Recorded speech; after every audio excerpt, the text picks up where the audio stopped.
Hi, welcome to Endless Roses World. I hope all are fine.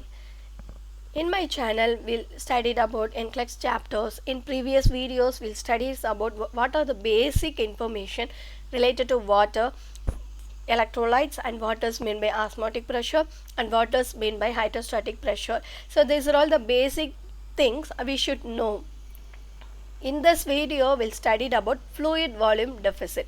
So all of you know very well about what is meant by deficit. So deficit means there is a loss, there is a decreased.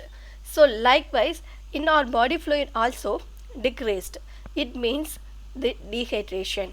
So, dehydration is the excessive loss of water from the body, that balance between the intake and fluid loss.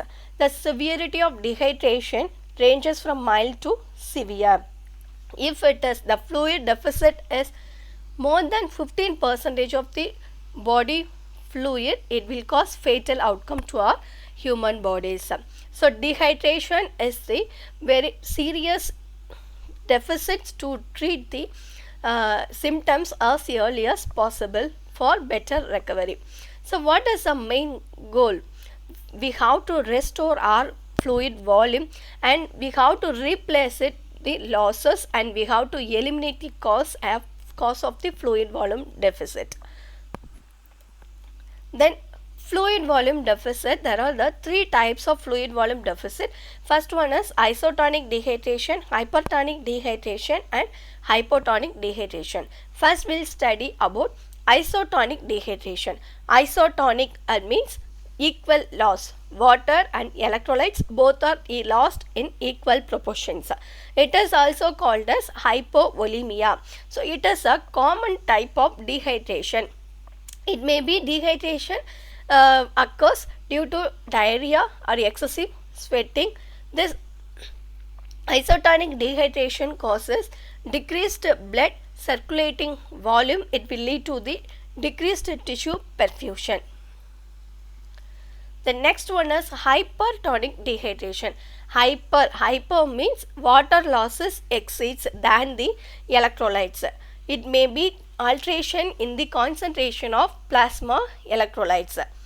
So in hypertonic dehydration, the blood osmolality level is increased. So what is the normal serum osmolality level? That is 285 to 295 milliosmol per kg. If it is increased, so there is a hypertonic dehydration occurs. What will happen means, so in this the fluid shift will happen from the intracellular space to the extracellular space. So already we discussed about the intracellular fluid space is having more fluid than the extracellular fluid. What will happen? The fluid is moved from the intracellular to extracellular space. Ultimately there is a decreased fluid in the intracellular space. What will happen? The cells are become shrinkage because of due to loss of water. It will because cellular dehydration. Then hypotonic dehydration. Hypotonic dehydration, in this conditions the electrolytes will lose more than the water. In this condition what will happen? There is the serum osmolality level is decreased. Because of this the fluid shift from the extracellular to the intracellular space. What will happen? So all the fluids enter into the intracellular space, the cells become swollen and it will cause more amount of fluids and the cell look like a balloon. So because of all fluids shift from the extracellular to intracellular space. So what will happen? Ultimately in plasma there is a fluid volume is decreased. Then the blood perfusion will be decreased. Then what are the causes of fluid volume deficits? Some main causes of in isotonic, there is a inadequate intake of fluids and solutes. Then fluid shifts between compartments because due to alterations in the pressures and osmolality. Then excessive loss of isotonic body fluids. It may be due to vomiting and diarrhea. Then hypertonic dehydration. mainly due to excessive perspiration. Why it causes excessive perspiration is perspiration in lungs is having the water losses 800 ml about per day, that is insensible water loss. Then excessive perspiration will cause excessive water loss. Then hyperventilation, ketoacidosis, prolonged fevers and diarrhea in early stage kidney disease. In these conditions the polyuria happen and diabetes insipidus also polyuria occur. Then third one is hypertonic dehydration. Hypertonic occur in chronic illness patients. Then excessive fluid replacement therapy, kidney disease and chronic malnutrition. So these are all the causes of fluid volume deficits.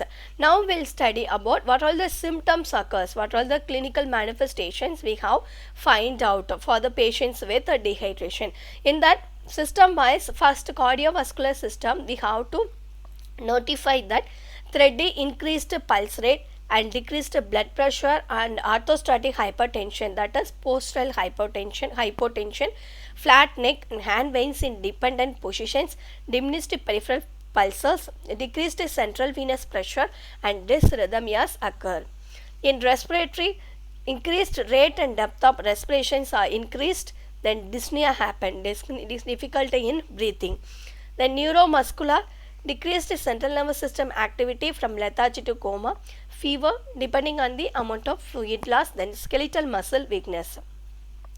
Renal, in decreased urine output occurs due to decreased perfusion.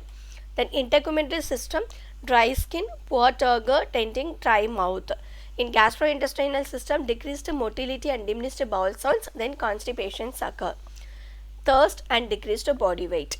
So these are all the symptoms of gastrointestinal. Then coming to the laboratory, all the findings are increased. In serum osmolality, hematocrit, blood urea nitrogen, serum sodium level and urinary specific gravity also increased. Then how we will manage? What are the interventions? First we have to assess. So in nursing diagnosis also first step is we have to assess the clients, assess the patients. So likewise we have to monitor and assess the patient's conditions, then monitor cardiovascular, respiratory, neuromuscular, renal, integumentary and gastrointestinal status. Then we have to prevent the further fluid losses and increase the fluid volumes to the normal ranges. Then provide oral rehydration therapy if possible. If the based on the dehydration levels, we have to administer the IV fluids. We have to replace the losses. Then monitor the electrolytes in order to know the what type of electrolytes loss. Then based on that, we have to replace the electrolytes to maintain normal function.